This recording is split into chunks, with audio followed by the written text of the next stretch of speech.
which was on March 3rd through March 9th. Okay, so welcome to Venus Retrograde. Started on the 1st.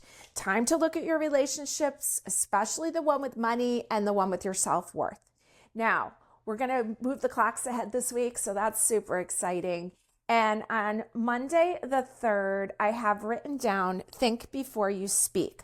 Now, Mercury, the planet of communication, is going to move into the fiery sign of Aries. It's been hanging out in the psychic sign of Pisces for a while. So there's been a lot of nonverbal communication going on, and there's been a lot of emotions running high. But now Mercury moves to Aries. Now, granted, this Mercury retrograde is coming up and it's going to push us back into Pisces. But for now, we're going to enjoy this full speed ahead, but we're going to keep in mind that we're going to revisit everything that's going on right now through this Mercury retrograde and through the Venus retrograde. So watch your words and think before you speak, because this is not done. Now, all week, scrunched up planets, we have the sun trining Mars all week. So that's beautiful. We can get some things done. And we are excited that Mars retrograde has ended. So we have a little more forward movement, but again, pacing ourselves. Now, Tuesday the 4th, which is Mardi Gras and Fat Tuesday, we have the moon in the sign, the beautiful, beautiful sign of Taurus. And so we want to celebrate life with a beautiful meal. We have new friendship opportunities. We have the moon together with the planet Uranus. That is the oh wow planet, but it rules newness and it rules new friends and new opportunities. And it also rules that Fool card that we got there for the month. Now, Wednesday the 5th, if you choose your words carefully, you can implement big positive change. And the moon is trine Pluto, the planet of change. And so we have this possibility here on the 5th. On the 6th, we have the moon together with Jupiter. So we know anytime that happens, things get big. But thank goodness Jupiter is now going direct. We have a square with Saturn. So anytime we have something going on with Saturn, we know we have some responsibilities to care for, some work to get done. So there's social energy on the 6th, but don't overlook your work, okay? Friday the 7th, go slow and work on your creative projects. Get stuff done with gentleness. And the moon is going to be square, not only Mercury, but also Venus and Neptune. So, be careful, because that's the planet of communication and the planet of relationships. And then Neptune, which makes things foggy. Although the sun will still be trine Mars, which is a lovely thing. And I think on Friday the 7th, they're at the same they're both at 17 degrees. So really spot on trine going on there. So we can get things done. And this is a time to finalize your, it's tough to say. It's like you got to finalize your purchases because Mercury retrograde is coming up, and finalize your plans of trips and things like that. But we are in a Venus retrograde, so we still don't want to be making big purchases, especially like new stuff. Okay. Now, Saturday, we go into the weekend, and the moon's going to be in Cancer most of the weekend, okay? So there's going to be a lot of creative energy flowing because we already have all those planets in Pisces. And so, but you're going to need some alone time. The moon's going to be conjunct Mars, so you're going to want to get things done. Mars is written as a symbol for men. The moon will be trining all the Pisces planets, and the sun will be together with Saturn. So there's an ability here to get things done, but you're going to absorb a lot from other people. So just make sure you take the resting and the alone time that you need. Now, Sunday the 9th, there's a lot. And I wrote down evening plans are a good idea. Things lighten up in the evening.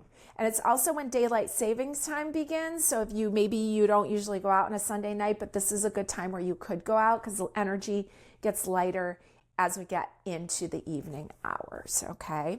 So let's pull a couple cards specifically for this week of March 3rd through March 9th. We're going to keep our month ahead cards up there. But let's see what we have for this week. The first card that comes up from the Herbal Tarot is the Knight of Pentacles. And it says El Campaign, which I don't really know that plant. but I know the Knight of Pentacles, and I know he's very slow moving, and I know that he takes a while to show up. He's the Knight of Value, okay? Now he's kind of sitting on the pentacle, so you're going to kind of move slow and move with intention this week. Let's see what this is live reading if you can't tell. So let's see what our next one is. The Strength card shows up here from the Forest of Enchantment. You look really protected. Things look really beautiful, protected, loved, and simple. Okay, very lovely. Major Arcana, Major Secret of Life card. Let's see, let's give you one of these Dali cards. Good old Salvador Dali. I picked up this deck when I was in Spain, and I got to tour his home, his private home, which is really wild, and got to tour his museum where I purchased this deck.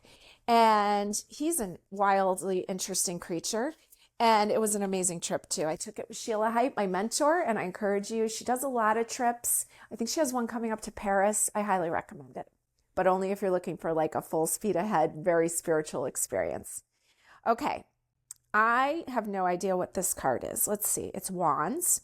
3, 6, 7, 8. Looks like there's eight of Wands.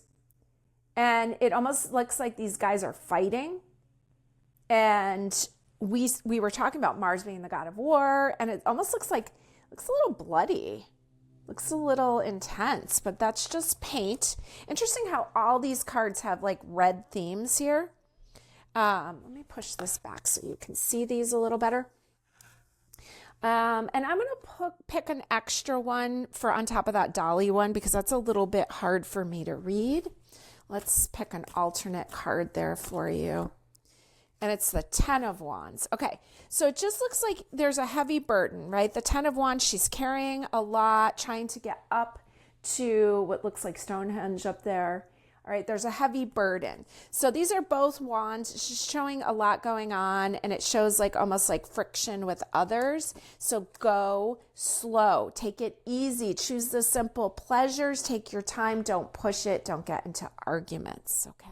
Let's roll some dice for you this week. And we rolled Pluto in the sign of Aquarius in the 12th house. Interesting. So Pluto, transformation and change. In the sign of Aquarius, newness, which Pluto is presently in the sign of Aquarius, okay? But in the 12th house, which is Pisces, house of karma. So that shows me there's going to be some things. You may even have some things with some friends that you notice, okay, there's something going on here, but I'm not going to fight. I'm going to break this pattern, breaking the cycle, 12th house, okay? Don't let it undo you. Step up. You've got the Strength card. Take your time slowly, choose wisely, and don't let other people's garbage, don't let other people's immaturity, don't let other people's childishness weigh you down, because you've got things to do here. And some of it is just to love yourself more and to stop accepting this bad behavior from people. And I'm not saying get into a fight. I'm saying step away, retreat back, and take your time, pace yourself, and revitalize yourself. And I am not a naturopathic physician, but I think ginseng is a wonderful plant, and I encourage you to research about it. Now,